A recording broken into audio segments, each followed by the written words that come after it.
for the arrival of the Prime Minister.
Please make welcome Dr. the Most Honorable Andrew Holness, Prime Minister of Jamaica.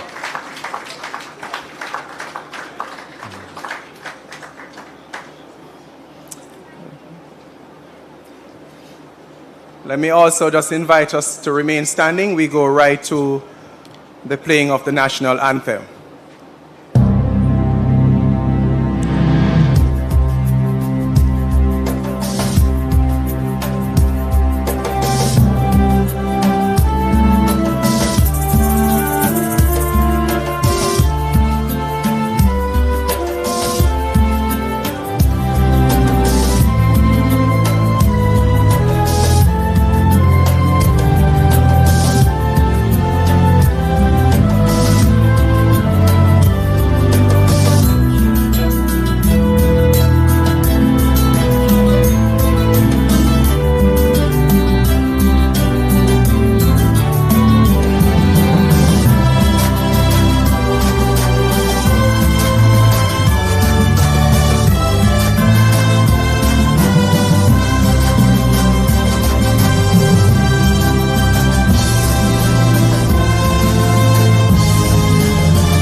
Thank you. You may be seated.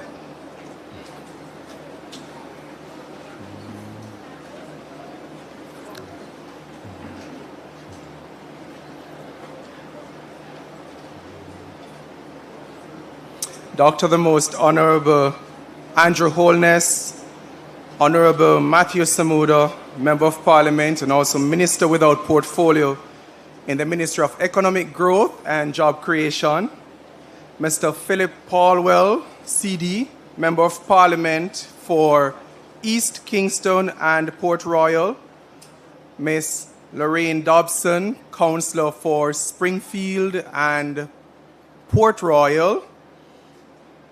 Also have Permanent Secretary in the Ministry of Economic Growth and Job Creation, Mrs. Arlene Williams.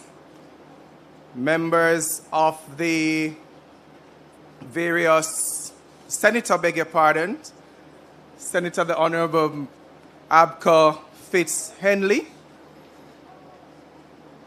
Chairman of the National Water Commission's Board of Commissioners, and also members of the NWC Board, Acting President of the National Water Commission, Mr. Kevin Carr.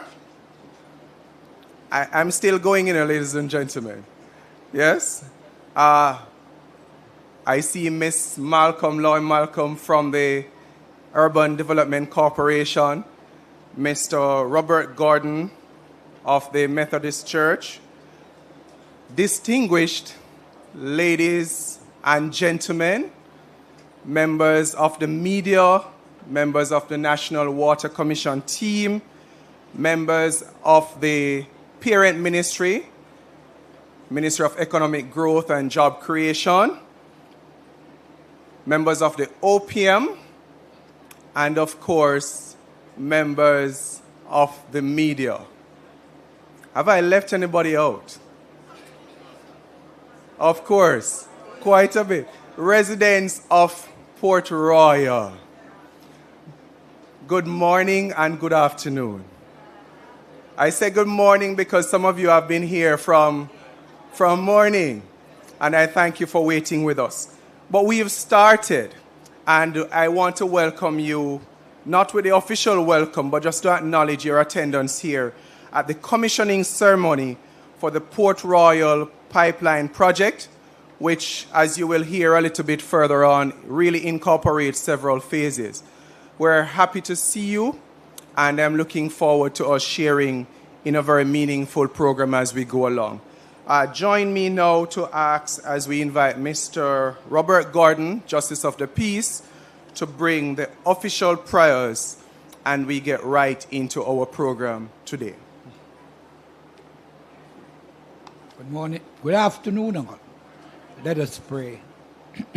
For the beauty of the earth, for the beauty of the skies, for the love which from our birth over and around us lies. Gracious God, to Thee we raise this our sacrifice of praise.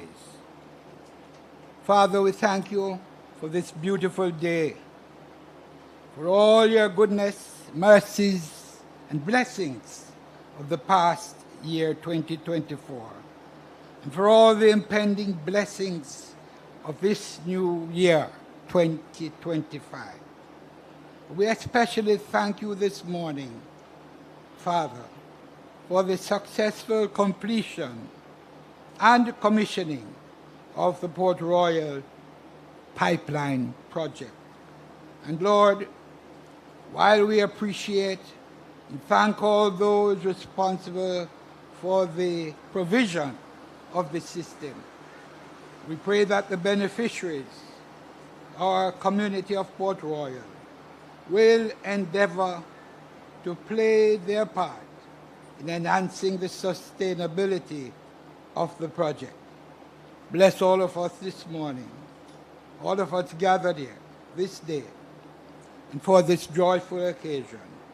We say to God be the glory as we pray in Jesus' name. Amen. And let everybody that is able to say, Amen. You guys would have noted, which is very scriptural, when it says, cast the vision and write it down. And so the gentleman was kind enough to take the prayers to us, and lest he slips on any of the special mentions, it was there in writing. Can we say amen again? We welcome now to the podium Mr. Michael Shaw, Chairman for the NWC Board of Commissioners.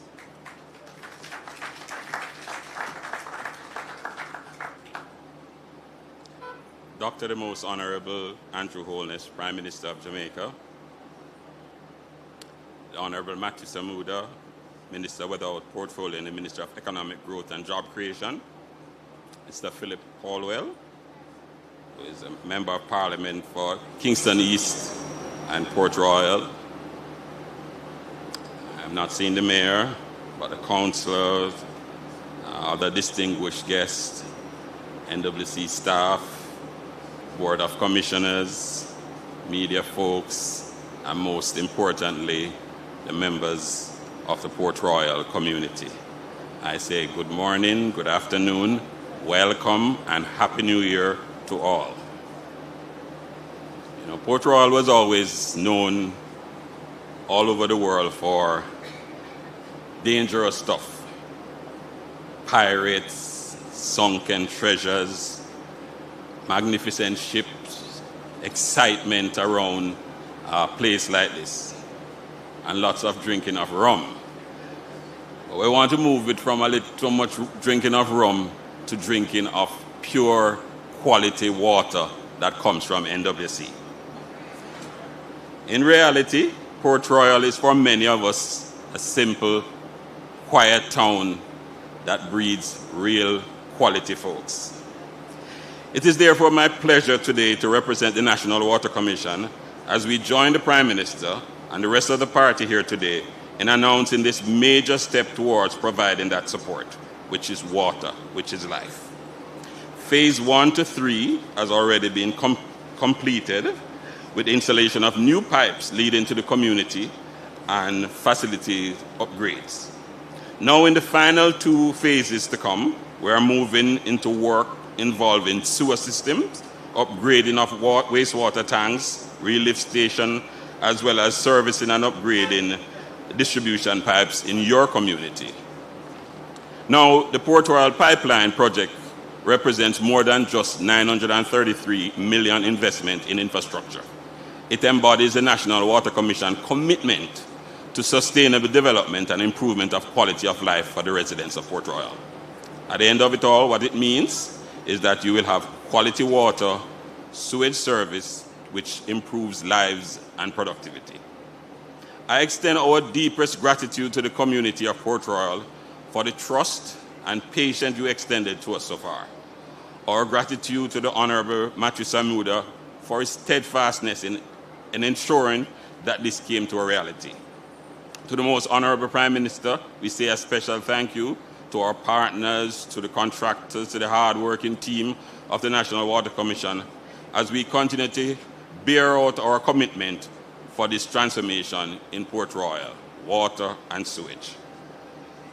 As I close, I want to say that while this initiative is integral to preserving Port Royal's unique heritage and rich culture, yes, the era of pirates and so on is now a thing of the past. We are moving to greater heights, and as such, this initiative is vital to the infrastructure of the community and well-deserved so. So each of you can have a foundation needed for future growth and prosperity. That is our job at NWC. Serving you is all we do. And I would dare say, what a wonderful occasion. I mean, wonderful occasion. When we bring you good water, portable water, quality water to the citizens of Port Royal. I would say when we were here the last time, we commissioned the starting of it. And now I'm saying to you, promise made, promise kept. God bless you all.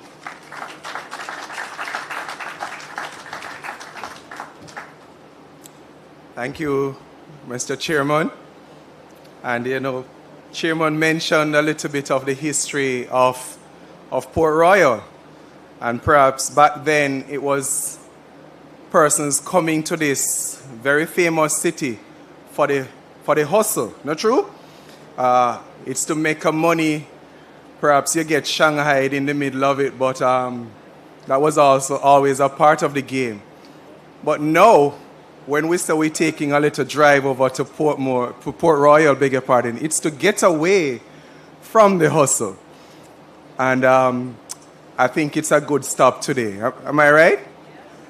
All right, here we go. So perhaps who can best tell us a little bit about Port Royal is the next person on my program, and hopefully yours too. He is the Member of Parliament for East Kingston, and guess what? Port Royal. Please make welcome Mr. Philip Paulwell, CD. Thank you very much, Mr. Chairman. I greet you. I greet Most Honorable Prime Minister, Dr. Andrew Holness, my friend Matthew Samuda, Senator Apka, Councillor Lorraine Dobson. There are so many persons here from the NWC. I greet the Chairman and other members. I greet the Permanent Secretary who is here. And of course, I greet the citizens and residents of Port Royal. Good afternoon. Good afternoon. Yes, we are a friendly city. In fact, Prime Minister, you know that Port Royal is the city in the Caribbean which is the most peaceful, no crime, and we want to keep it that way. And as I say that, I want to commend Superintendent Tommy Lee Chambers, who has been with us for a number of years. Before she moved up to superintendent, and now having been assigned to East Kingston just prior to this, to commend her, to congratulate her on her appointment. She's going to be the lady in charge. Is it Area 4? Area 5. So can we commend Tommy Lee? And Prime Minister, I hope you'll forgive me, but I want to recognize the presence of the JLP candidate for East Kingston and Port Royal, Bishop Burnett, who is here with me. Yesterday was his birthday, so we want to wish him all the best. That's how we live in these places, isn't it? And I tell you, Bishop Burnett will tell you that probably I'm the only MP that shared my Christmas program with the JLP candidate. And we work very well together. He prays for me all the time. I am delighted to be here today. The Prime Minister will recall some years ago when in his closing budget debate he mentioned about the cruise shipping pier for Port Royal. And apart from getting my attention and support for the pier, he knows I was very concerned. And I expressed my concern about the level of consultation. And he promised me that I'll be in touch with the chairman, the president of the Port Authority. And the very next day, Professor Gordon Shirley called me and Councillor Lorraine to a meeting at the Port Authority. And we expressed what our concerns were. We felt that as good as it is now, there are certain prerequisites to the unfolding of a cruise shipping pier, and that we were adamant that certain things needed to be put in place. And I really want to commend Professor Shirley, because he was able to summon the entire team, not only of the Port Authority, NWC, the TPDCO, you name it. We went into a meeting, and they were all present. And we expressed the concerns, and we got certain commitments. And I want to say that in relation to the commitment to ensure that there's adequate water supply in Port Royal, the Port Authority has delivered. And I want to commend them for that, and to commend the other things that are emerging. I know that we have not yet solved the sewage problem, but the chairman of the Water Commission has just mentioned that this will be a necessary extension to this project. And I'm also aware that some of the other issues that we face, the JPSCO, that has been by and large resolved. So we are grateful, we are thankful. And of course, in these things, especially when the Prime Minister is present, you also have to say some other words.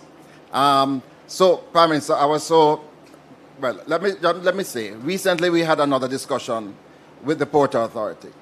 And we decided to share a vision that we've had, but it has developed, as to now that we have this infrastructure in place, now that we are seeing the development of the cruise shipping pier, what do we need to galvanize all of this development and for the wider community to benefit? And we presented him with a vision of the harbour, the Kingston Harbour, as a resource that we are failing as a country to realize the full potential. You know, on New Year's Eve, while the Prime Minister was downtown, I and a few friends went on the harbour to watch the fireworks. And it was a most amazing attraction from the harbour side. But also, I lamented that there were just a few vessels in the world's 7th largest harbour. This place should be teeming with activity right around the clock, especially after dark, when you can do cruising, you can do a whole host of other things. So we presented to the Port Authority areas along the way from downtown to Port Royal, where you can have, in addition to the Royal Yacht Club, other facilities where small craft, pleasure craft, can be parked, can be repaired, and so on and so forth. And then we have to finish this development in Port Royal, that sunken city, that we know if it ever gets on the front page, there will be nothing in the world that could rival it. Recently, I went to Hawaii, and they had this submarine that went down 100 feet, and you saw some things. Nothing that could compare to Port Royal's sunken city. And I think the time now to develop the sunken city is right. And I really want to urge that that be placed on the agenda. You know, Prime Minister, I was very pleased when you were at another place in East Kingston last week, you mentioned Windward Road, and that you are going to make sure that Windward Road is as smooth as the airport road. So can we commend that as a plan to be done? And if the Prime Minister is coming to do that, I shall be there. Finally, Prime Minister, you would have heard my lament every year in Parliament about Harbour Drive, that mosaic project that ran into difficulty, that has caused flooding of people who live on that road, which straddles East Kingston and Port Royal, and another place that you are familiar with, East Rural St. Andrew. And I really believe that it is time that the commitment that was given by the former Minister of Works be dealt with to regularize that situation, to improve the drainage, and to alleviate the danger that exists now whenever there is rainfall. So I really want to commend that to you as we acknowledge today the significant function as we, on behalf of the residents of Port Royal, say thanks for this wonderful project that will ensure that we have high, good quality water and then the sewage to follow. Thank you very much. All the best.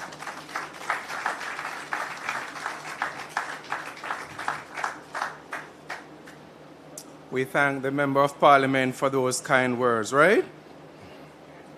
My audience is getting a little quiet on me now, but guys, there is an assurance, you know. When I said we were coming to Port Royal for a quick stop, I meant it. So if you look on your program, you recognize that we are in the second half of said program. Am I right? I see some nods now. So let us put our hands together as we now welcome for his greetings the Honorable Matthew Samuda, Member of Parliament and also Minister without portfolio in the Ministry of Economic Growth and Job Creation. Please make him welcome.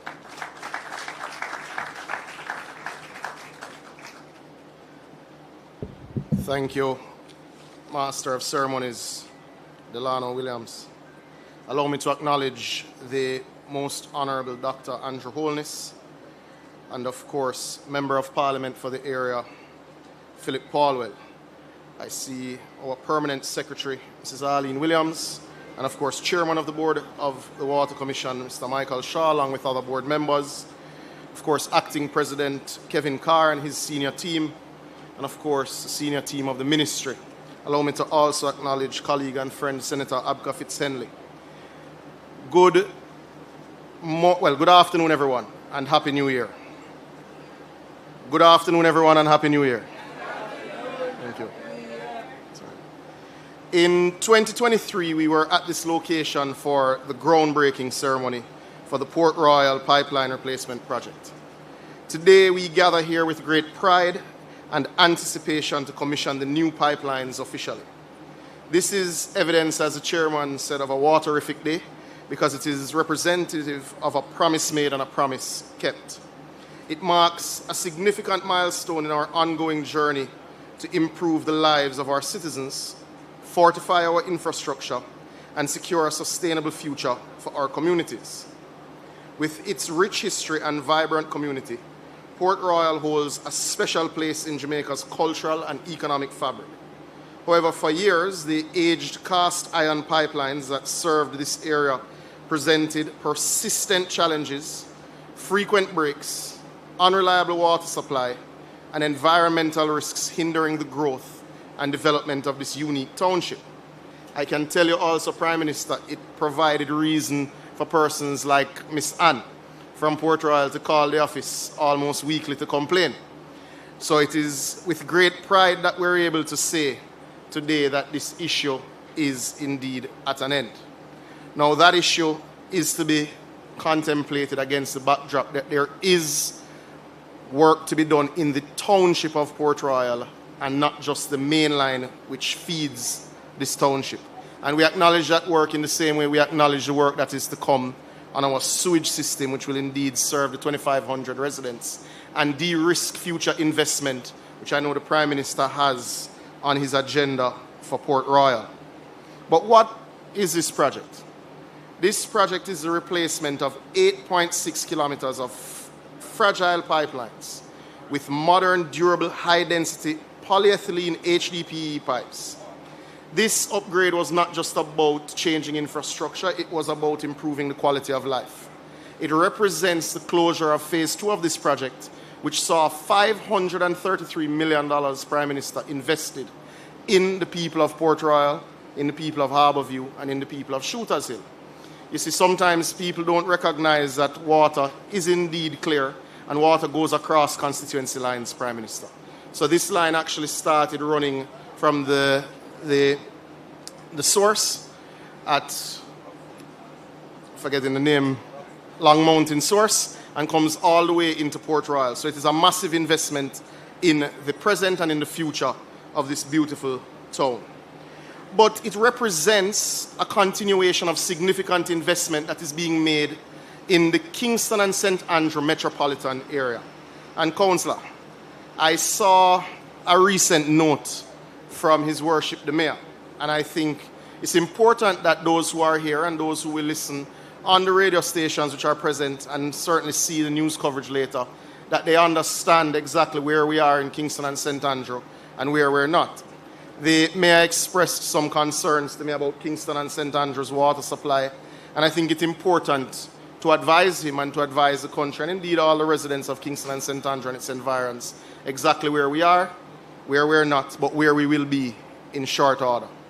The first contemplation is that in 2015, we required 55 million gallons of water in Kingston and St. Andrew to service your daily needs. 55 million gallons. Work with me on the math.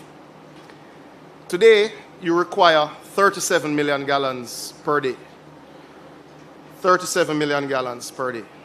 So 17 million gallons saved because of the work and investment of this government into the water network of Kingston and St. Andrew.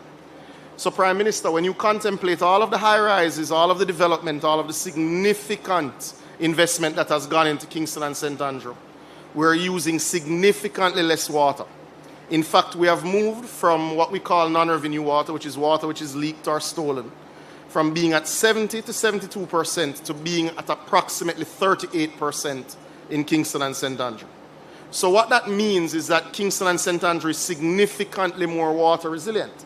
It is significantly closer to being able to supply every single citizen with water in excess of 23 hours a day, which is the global standard for best practice. So we've already moved a very far way, but we're not finished yet. Resilience is an interesting topic, and I mentioned water resilience. It's important when we consider that resilience that we understand that in 2022, in February, in the worst month, the worst drought that Kingston and St. Andrew has ever experienced, because of the work we were done, we were short 12 million gallons per day, MP. We will start the second phase, because the first phase with all of the site preparation and all of the designs and all of the equipment that needs to be ordered is finished. We will start the second phase this month with heavy construction of the content production facility, which is a Rio Cobre water treatment plant, having had the consortium sign their financial arrangements last month. Now that will provide to Kingston and St. Andrew and Portmore some 15 million gallons daily. So let's go back at the math.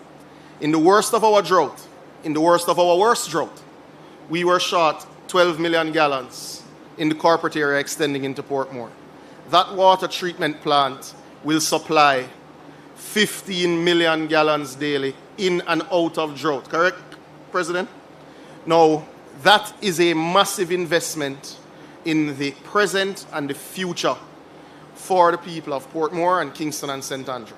And that needs to be understood. Now, that can't be the last investment. There are several components that need to ensure that whether you live at the tip of Port Royal or you live at the peak of Blue Mountain or you live at any of our towns in the hills or you live in any of our urban spaces, that you have water, because we have committed to our citizens that you'll have water. So investments in this area will not stop with the $533 million which we commissioned today. The next round of investments include some critical transmission mains. Some I know that would affect even the Prime Minister's constituency. Starting next month, we will commission, well, not commission rather, we will start the work on the second phase of bringing to life those lines along the Washington Boulevard, which will move from Sandy Gully Bridge all the way up to Malines Road, Prime Minister. Now, this will significantly improve water delivery to constituencies like West Central St. Andrew, and indeed like Northwest St. Andrew, and will impact water delivery for 30,000 Jamaicans. And this will benefit from an investment of some $200 million as we bring that line up to speed, Prime Minister, for the drought, which we know starts in February. We will ensure that there is far greater level of resilience in that water supply. We expect to, over the next 2 years, commence construction and complete construction on a line from Ferry to Rock Pond. This will see an investment of over $1 billion Jamaican dollars, which will deal with communities such as Duane Park and all of those communities going up the left-hand side of the Washington Boulevard. 30,000 people, again, will benefit from those lines. Now, one that has completed procurement and we expect to start construction soon will indeed be the Forest Hills line. So that will deal with pretty much all of Forest Hills and Red Hills, which we know for anyone who has a family member living in Red Hills or lives in Red Hills themselves, Red Hills has had water challenges for all of my lifetime. This will be a major change in the water supply for all persons living in Red Hills. And Prime Minister, these are not investments that are to come. These are investments that are at varying stages of being programmed, varying stages of implementation. So we know the lines have been spoken about for 10 years. We know the lines for Port Royal were spoken about for decades. Well, we are here to say to citizens of Port Royal, Kingston and St. Andrew, we're not just speaking at this point. We're at the stage of implementation, and though we have already brought down the water usage and significantly improved your water supply, we are now targeting resilience. We are now investing to ensure that Portmore, Kingston and St. Andrew, all the way through Bull Bay into eastern St. Thomas, rather western St. Thomas politically, is water resilient. And we are nearing this space. We can see that within 2 to 3 years it is achievable with the investments that we are to make. Now, that doesn't mean that every single community would have all their issues dealt with. There is an issue with aging communities. Many of your old schemes built in the 60s and 70s have not had their pipes upgraded. There are 2 programs I wish to bring to your attention. One, many of those communities also have road degradation, which the Prime Minister is addressing through the Spark program. As a component of the Spark program, $5 billion Jamaican dollars has been allocated for upgrade of pipe work within the communities along the roads that will be upgraded. The Water Commission has the list from NWA. We're coordinating very closely, and we're ensuring that before those roads are paved, we relay the pipes to make sure that the age-old comment of road pave and NWC dig up is a thing of the past. That's the first one. We've identified the roads and we're testing the pipelines to see which ones need to be changed as a matter of priority.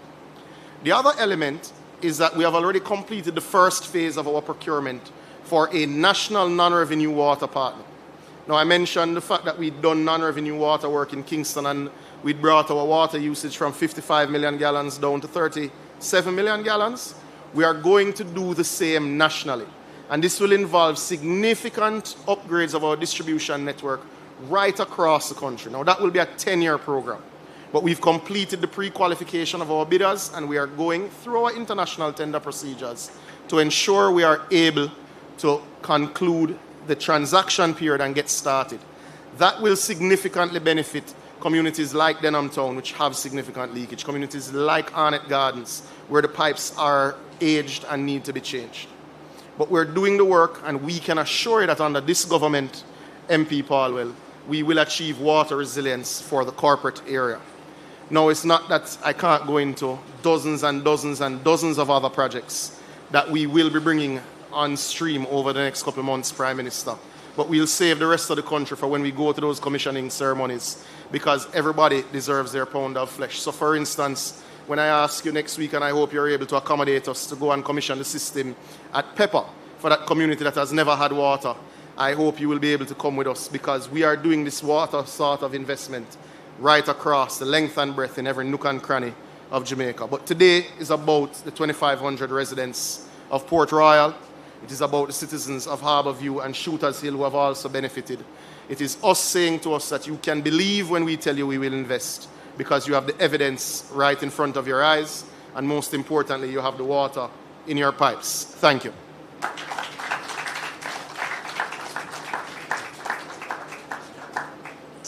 Thank you, Minister. And now, ladies and gentlemen, it's most fitting then that we make way for our keynote speaker and your Prime Minister, Dr. the Most Honorable Andrew Holness. Please make him welcome.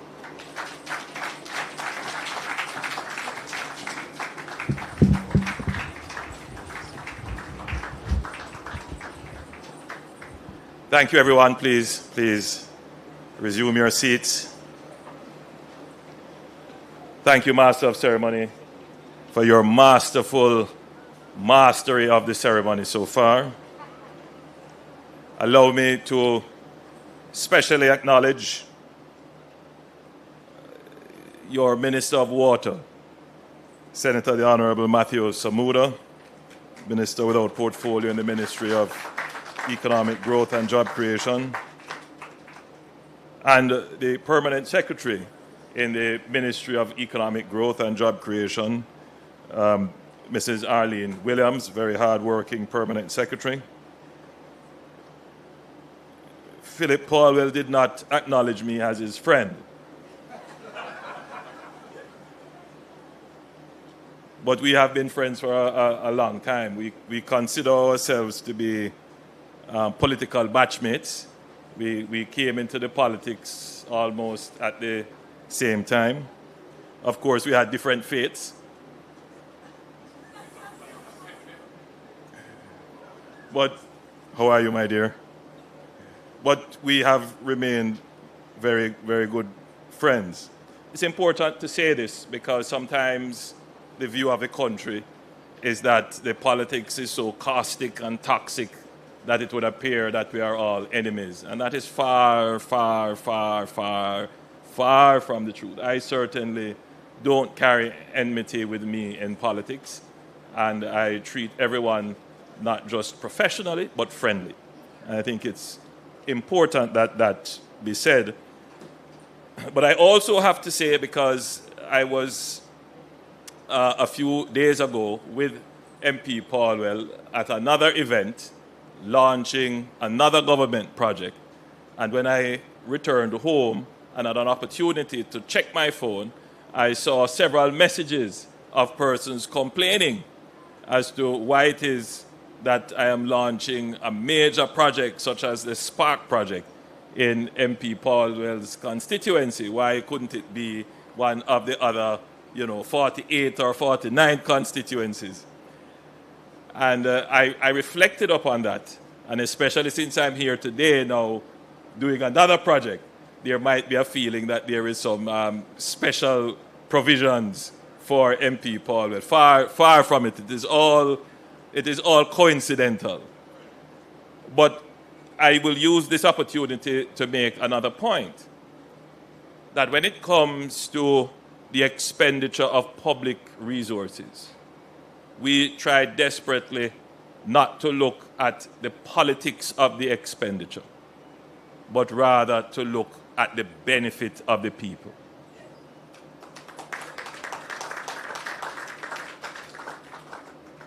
And right across Jamaica, you could close your eyes and just randomly pick an area, and that area would genuinely be in need.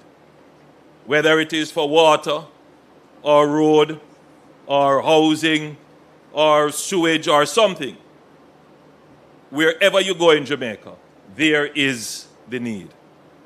So the selection of this constituency, it's purely based upon the technical advice, the professional advice, and where the project has actually reached the level of completion. So on the Spark program, it was purely technical. It was the road that was available, didn't require the laying of pipes, easy surface to be dealt with, close to where the contractor is already mobilized, purely technical. And for this project, the project is completed. So we are here to launch the completion ceremony of the project, to acknowledge that the government has made a significant investment, over 530 million Jamaican dollars, in putting in new water mains into the town of Port Royal. And I want to just specifically explain what we have done here. We have laid approximately 8.6 kilometers of modern, high-density polyethylene pipes. Now, it's very important that we have an appreciation for what this is. It is not that there were pipes in Port Royal, but those pipes were laid very close to the time of the major earthquake.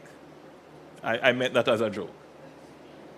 No, the point to be made is that these pipes were laid maybe 60 to 70 years ago. And so they are old. But not just that, the diameter of the pipes that were laid, they were very small diameter pipes, so they couldn't carry the volume of water that is necessary. And having been laid for so long, the internal carriage area of the pipes would have become encrusted. And so the pipes themselves would have gotten smaller.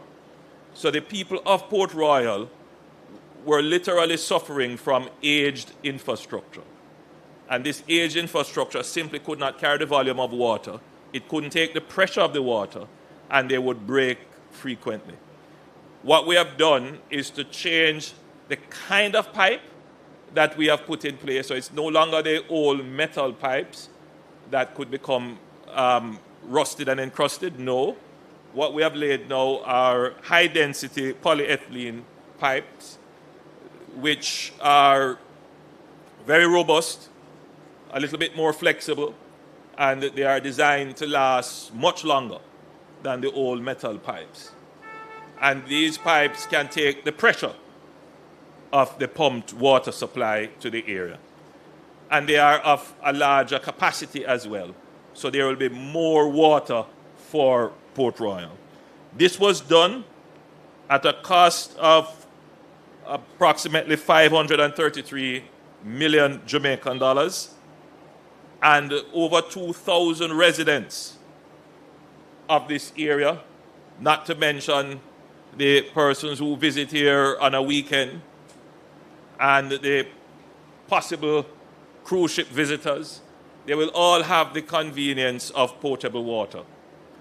So this is a major achievement that the government is marking by this ceremony. And I'm certain that the people of Port Royal are very happy, very, very happy to have this improved facility. Indeed, they mark it as an improvement in the quality of life that they experience.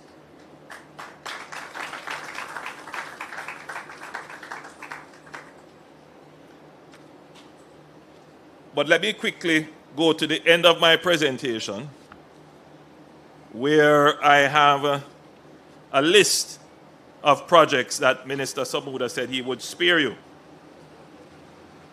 He would spare you the reading into the record of them. But I believe it is important for us to note these projects because, you know, there is a sense sometimes that when I go around the country and I do these ceremonies, whether it is handing over houses or breaking ground or marking the completion, there are persons who are watching on the television and on social media, and they're saying to themselves, when will it be my turn?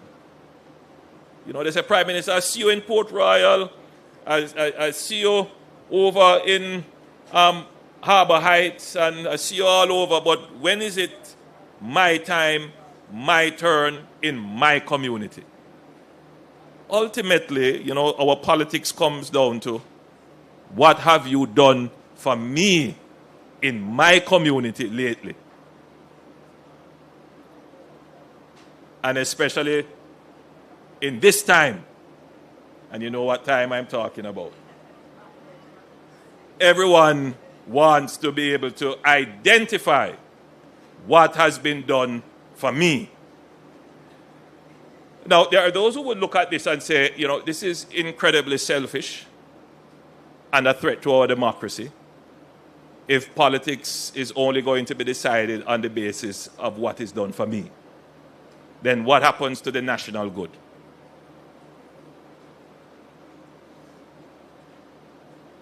But you know what? It is the nature of democracy. And it is not just Jamaican democracy. It is the nature of the electorate. And because at the end of the day, you know, you feel the pain. And this issue of the national good, sometimes it's very difficult to identify the national good with your own personal struggles and suffering. And so governments have to be very sensitive in balancing as we pursue what is in the national interest and what is in the national good.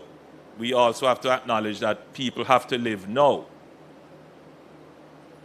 And as we have been very good as a government in pursuing the national good, we have also been very good as a government in just trying to balance the daily lives of citizens.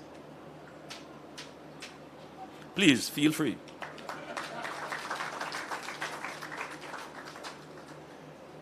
It is the reality of government. It is, and I acknowledge that.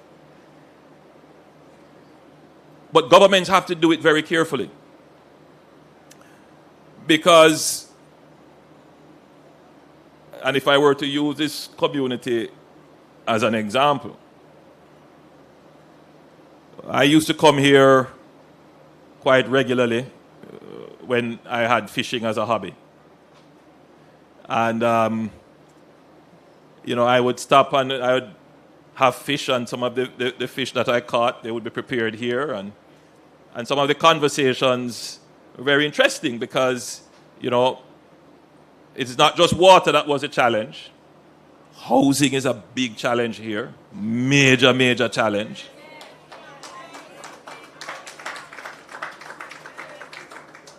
You know, and I could go on and on. I know the area very well. I know what the challenges are here. But that we have spent $533 million here. The residents who are the beneficiary of that, they are not going to contemplate where else we didn't spend the $533 million. In other words, the residents who benefit from the opportunity are not going to consider the cost to others of the opportunity to spend the money here. That's just the nature of the politics, right? So the job of the government is, when we are spending the resources to meet your individual and personal need, we also have to balance what does it cost for others whose needs are not met. Because that $533 million could have been spent in a community northeast Manchester. It could have been spent in my constituency, all over Jamaica. So the role of the government, my friends, is to try as best as possible to meet the needs of the people, their individual needs, what they see in front of them, but also to spend in such a way that in the expenditure, we increase the capacity and capability of the government to gain even further revenue to meet the needs of those persons who did not benefit from the expenditure that we made here. So we have to be very strategic. So you might be asking the question then, why Port Royal? Why did we spend it here? Clearly there is a need. But Port Royal is also very strategic.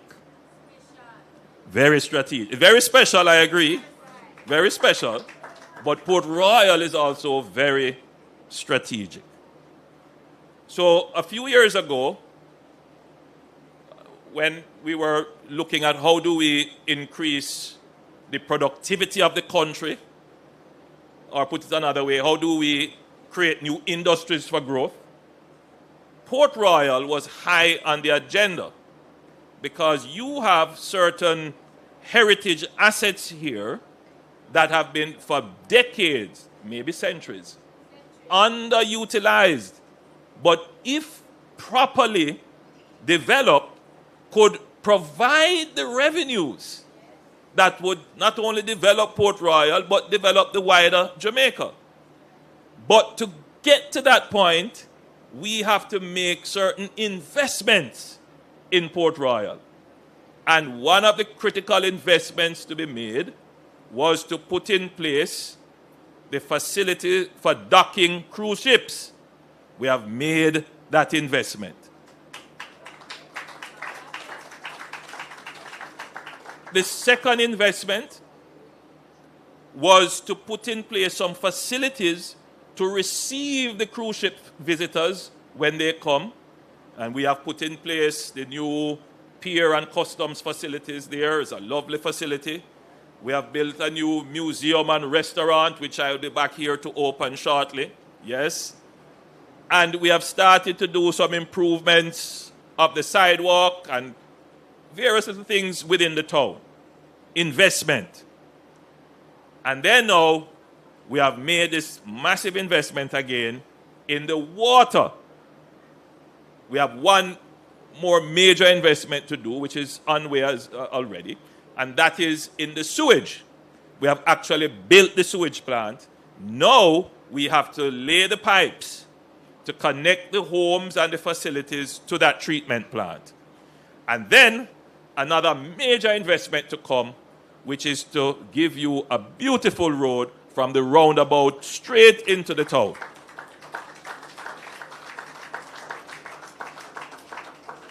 Now, all of this investment that is coming here, it is to create Port Royal as a new destination, not just for tourists to come, but to enhance what is already the case. Port Royal is the destination for people in Kingston and St. Andrew. On the weekends, the place is packed. It is an entertainment and festival destination. But to be able to have that to the extent where it adds significantly to our GDP, you will hear this term used, the gross domestic product. We have to make these significant investments. So you're going to see now, once we put in the sewage and fix the road, there's already a hotel here, which I gather is doing quite well. It's the Excelsior. You're going to see more hotels come. You're going to see the restaurants improve. And we are going to make the investments, not to displace the people who are here, who have built an industry, a name, and a brand, but to support them further in improving and expanding their product, so that when we talk about Port Royal as a destination now, this is going to be the place where people will choose to come and have their festivals and concerts, where cruise ships will come to explore the rich history that is here in your various museums. Even cemeteries are a place where people come to visit. We have such wealth of historical sites that we can develop. So Port Royal is going to become a new economic hub for Kingston. It will add to our GDP. It will create revenues which will more than pay back for the over $2 billion worth of investment that we have made when you add up everything together. And it will last us, it will give us a 20, 30, 40-year run of revenues from which we now can use to give water to people in other areas of Jamaica. So that is the strategy of the government. So I want you to, as persons listening to me speak and saying, well, how Port Royal get and we don't get. You are going to get, my friend. And the government has been wise in how we spend.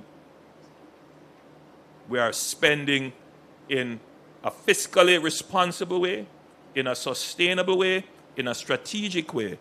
And no one can say that the investment in Port Royal will not yield results for the country.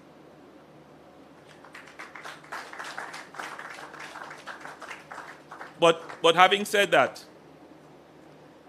I wanted to commend the NWC for being good stewards of the public resources and being able to make these kinds of investment.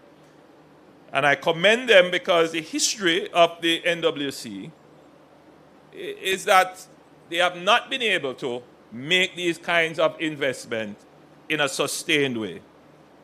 But more than that, they have not been able to make these kinds of investments without government support or borrowing.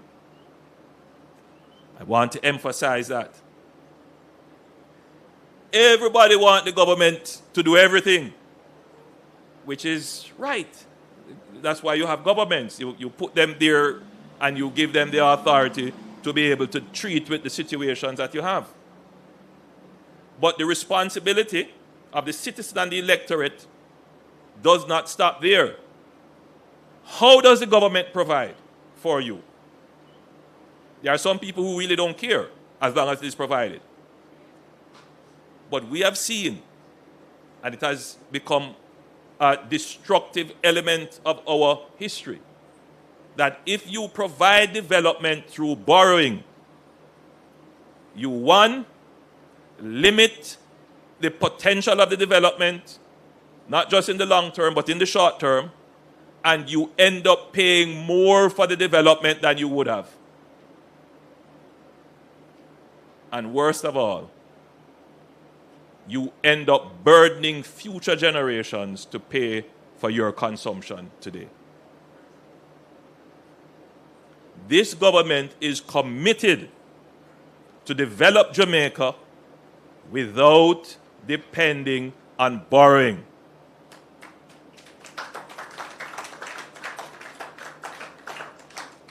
That commitment depends on a wise electorate. That commitment depends on a wise electorate. Jamaica can easily go back to the point where we are an indebted country. And these facilities that we are now launching and opening and showing off about, they stop. In fact, the reason why we are in the position we are in is because we tried to develop by borrowing. We must now turn the leaf in that book of our history and go to a new chapter where we develop by growing. And so the investment in Port Royal is that strategy, to develop by growing. That is what we're doing. The NWC has followed that policy mandate. And the growing requires effective management of public resources. And the NWC has improved its management significantly, and I want to commend the Board of Governors and the management of the NWC. They still have a way to go, but we must acknowledge when progress has been made. The NWC has not come to the government for any fiscal support for a little while. I know they had some challenges with the new remuneration package, and during COVID, you may have had to come for some support, but not because of bad management and burial, not because of bad management. The economists would say exogenous shocks, things outside of your control. But even then, we have the Lower Jackshill Water Supply Project, which serves Harriman, Tavistock, Whitcomb, Mountain Spring, and Sunset Avenue.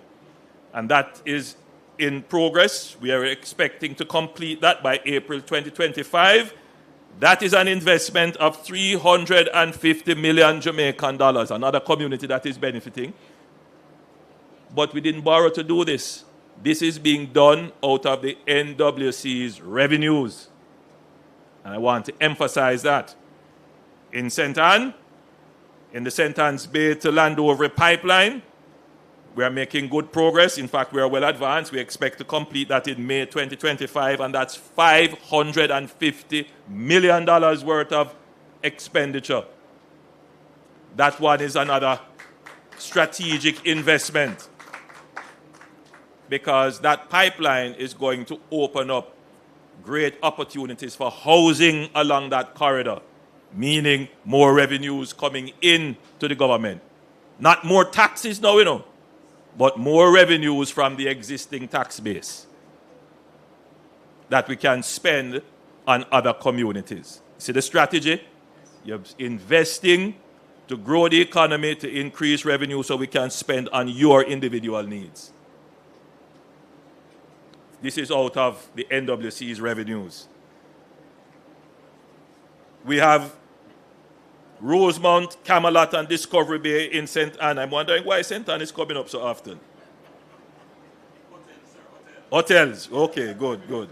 And December, this we expect to be finished December this year. That's $350 million, again out of the NWC's revenues.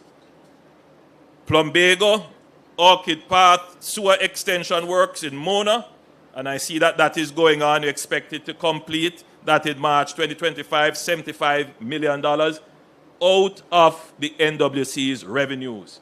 That is not from government support through any taxes or from any borrowing. That's strictly from the good management of the NWC to generate the revenues to make these investments. And we have some upcoming water supply projects in Eastern St. Mary. We're going to make an investment there in the St. Mary water supply project. That's $600 million. In Port Morant, Springfield, the Stanton water supply in St. Thomas, that's an investment of $550 million. I believe the one in St. Mary is already complete, or almost complete. In Juno Crescent, that's in Clarendon, in Maypen, we are going to make an investment there, which I believe it has started, $375 million.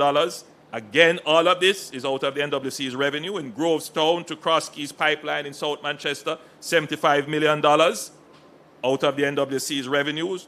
From Wakefield to Bunkers Hill in Trelawney, $120 million. I believe that project is ongoing. And then we have the Montgomery Corner to National Hero Circus Pipeline via Morosco Road, $400 million. That should start this year. Ferry to Rock Pond Water Supply in Forest Hill, you mentioned that. That's a $1 billion project. And I know the people up in Red Hills and Forest Hill and all of those areas who have been complaining all along about their water supply, they'll be very happy to hear that this project, the minister is advising me that the procurement is finished, so the next stage is contracting and then execution.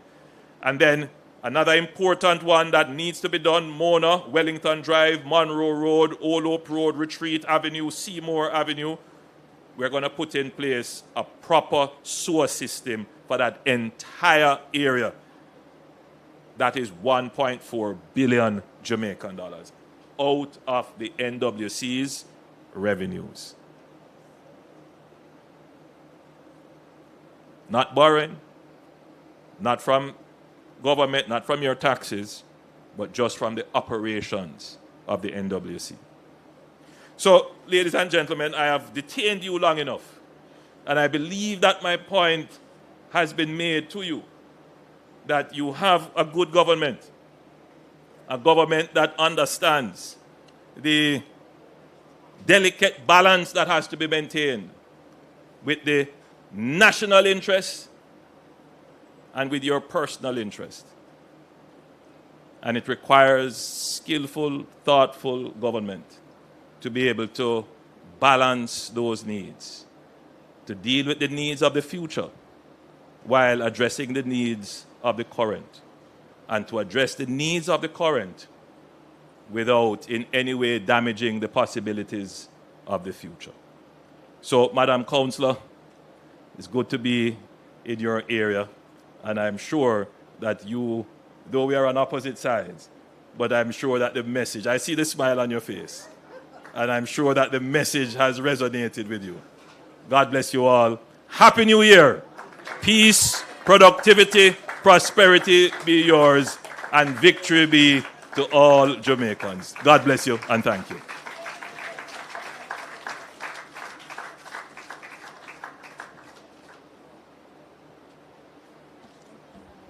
Put your hands together one more time for the Most Honorable Prime Minister.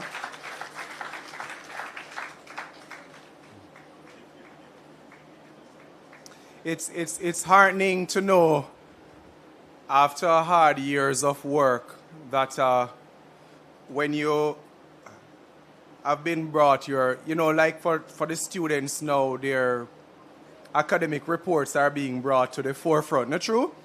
And it's a new term, and between the parents and the teachers, there's a lot of scrutiny of that report. And to hear the Prime Minister was able to look at the report of the people in the water school and to say we've not only passed in Port Royal, but we're doing well in the other subject areas as well.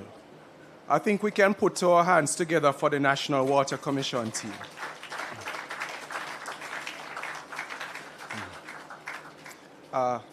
Prime Minister, we thank you, sir, for taking the time to share your profound words and updates with us.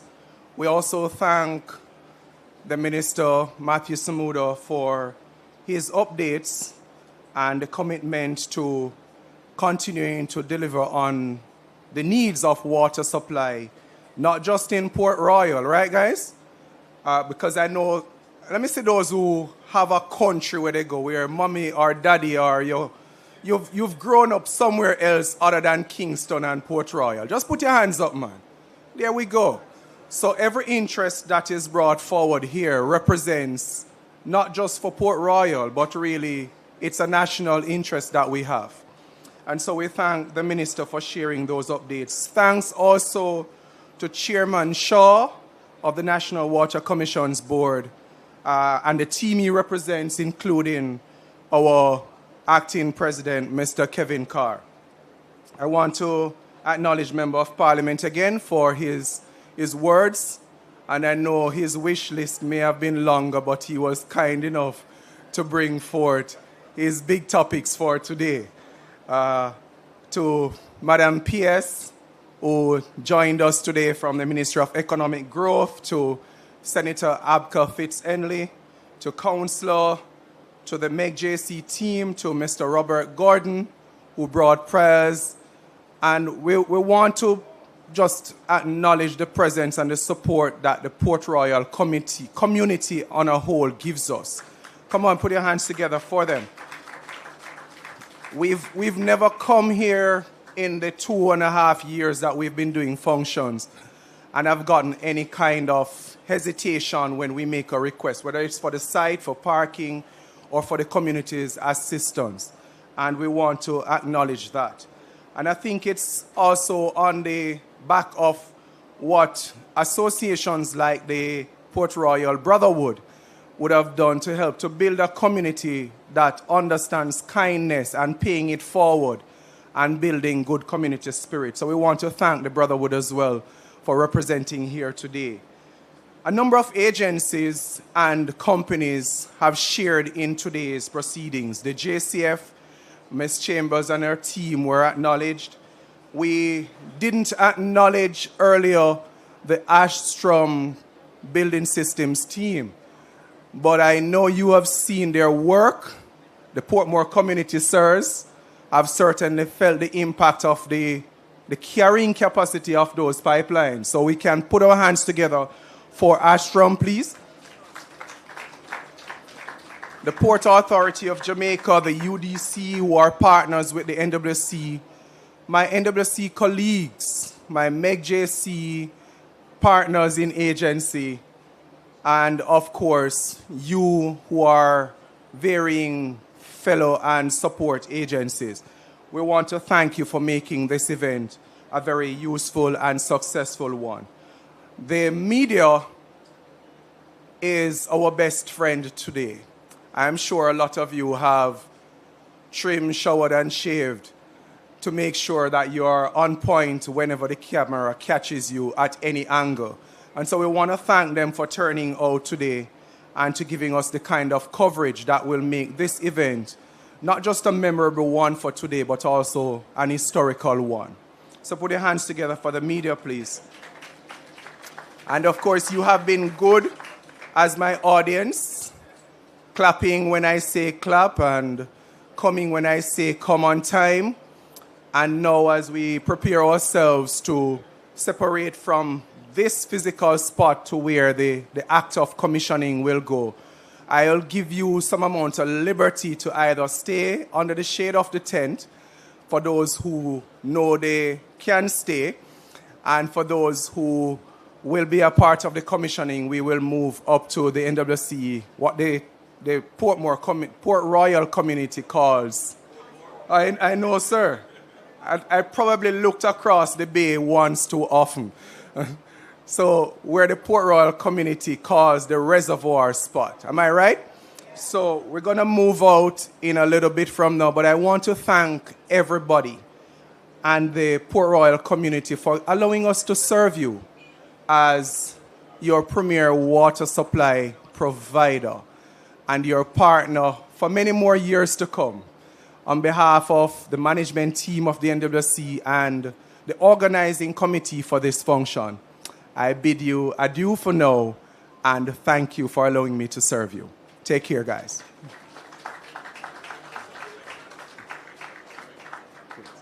So directions, if I to just refresh you, we will move from here along the sidewalk all the way up to beside the hotel. The NWC facility is at that location. We will do the act of commissioning there. For those who are already moving, we will see you there shortly. Those who cannot make it, the screens will be doing some streaming, so you can benefit from both. And refreshment when we are finished will be at the tent across the square. See you soon.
Residents of Port Royal, it's your turn.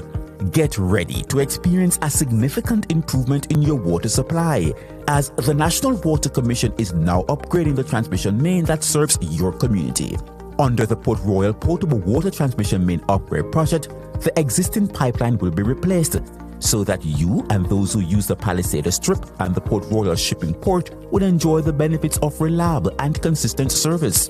The project commenced approximately 4 weeks now, and we're looking to complete within 4 months. Outside of the improved in reliability of service, this line will allow the NWC to increase the volume of water moved into the Port Royal area with the anticipation of future development. This includes the planned development of the cruise ship terminal and associated attractions, as well as the upgrading of social infrastructure, including housing.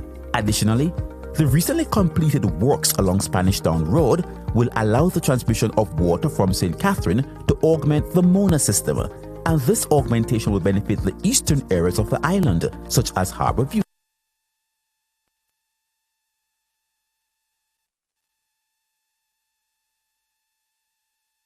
$300 or 12 inches of pipeline from the Norman Manley International Airport roundabout to the Port Royal pumping station. Sections of the current transmission main are laid along the Palisades coastline peninsula and sunken in the sand and or submerged in the coastal waters.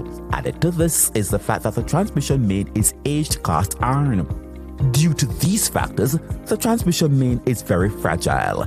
It is susceptible to damage and difficult to locate to carry out speedy repairs.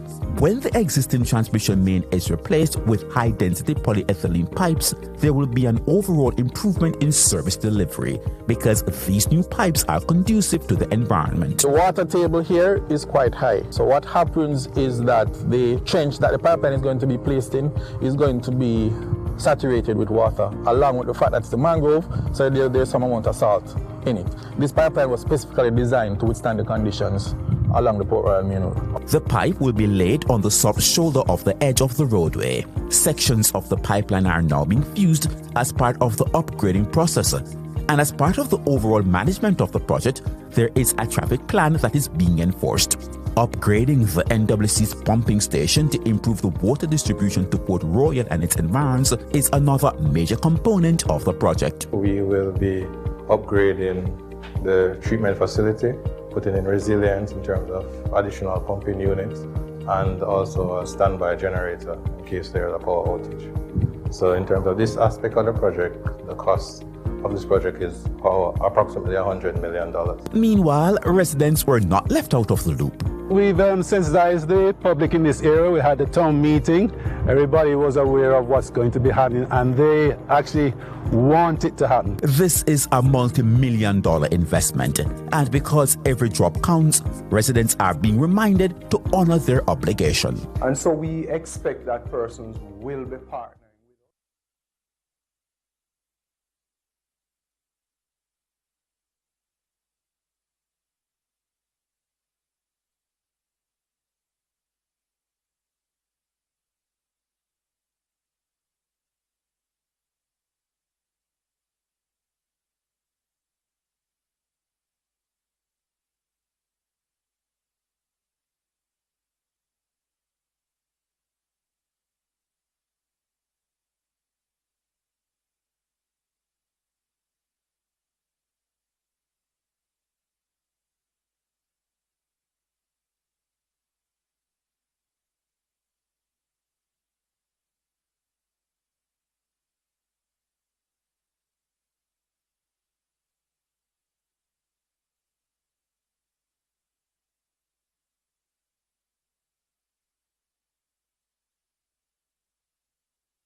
She can bottle this water. Don't give any idea. Take that rub out, man. That's alright. You know it.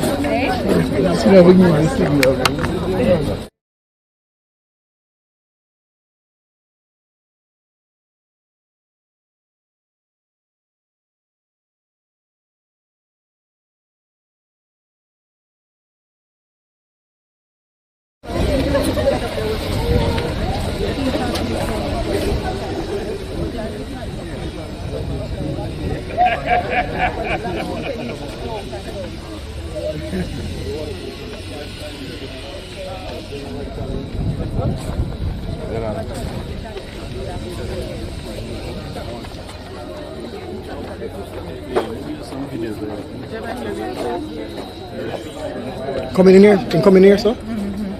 We can't go in there. You make it come. Richie. Richie.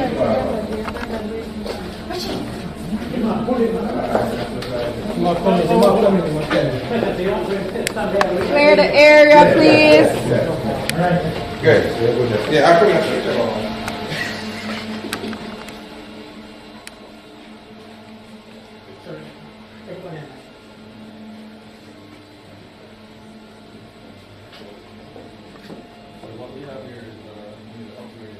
Sorry, can you project the voice a little bit more? What we have here is the new MCC rooms where we have two new MCCs for the two. So what are MCCs? Motor control. So before we start, so look at the cameras and say, you know, I'm the superstar. My name is so and so. My name is Sean. I'm representing the M&E team for this aspect. No man. I am Sean, not representing the mechanical and this and that. Whatever. M&E, nobody knows that. Good afternoon, everyone. My name is Sean Lam, representing the engineering department, spearheading this aspect of the project, phase 2. The cost of this project is approximately $100 million. What we did in this phase, we had to construct a temporary bypass pumping unit so that we could take the reservoir out of operation by rehabilitation works. The M&E works, mechanical electrical works include installation of 2 new pumping units, duty and standby, along with 2 new motor control sensors, along with a new generator in case there's a public power supply outage and upgrading of the power supply. Very interesting. You know, I'm sure the public knows that for the provision of water there has to be pumping, and so there is an entire electrical system in place to keep the pumps running. But I've never seen a system like this. So please tell me, what is this looking almost like a server? We have two drives. Using a variable frequency. No, but where you are is fine. You just one. A variable frequency drive for the two. We have a variable frequency drive in this one. What does this one? To operate the pumping. So this keeps the electricity stable to the pump. So that if you have fluctuations, so this basically keeps the current clean and stable. Okay. And it's automatic, so if there is, this is like a big surge protector. So it chips out if there are problems. Yes, and it falls on the power supply system to protect the motor. So it protects the pump. Excellent. And do you have this in all your pump houses, or this is new technology you're deploying? Well, we're rolling it out across. So it's not in all your pump houses, but eventually you have it. So Port Royal has probably one of the most modern facilities. Excellent.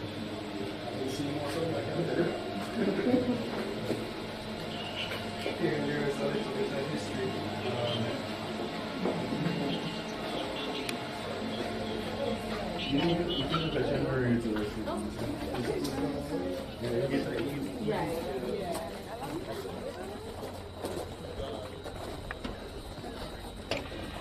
This was the site of the original works. So these are storage here. These are storage tanks. Reservoir. Yes, store water here. Right. So during the works, these tanks were closed off. We went inside, cleaned them, rehabilitated them. And while this work was going on, that single tank there was the bypass system to facilitate these works. I noticed that you have covered the tanks. Yes. Why? Water quality. So it Water requires quality. that once the water is treated, you cover it. You cover it. Right. And that is also to prevent evaporation.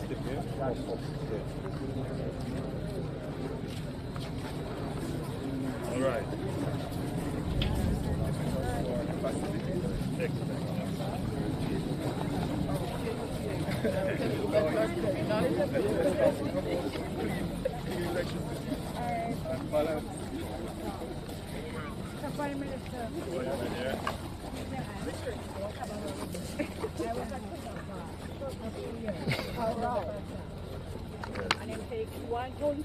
When you say Ticknam Park, you mean the police academy? Yes. Yeah, that's a general problem with persons who have worked in temporary positions. The government is trying to resolve it. Yes,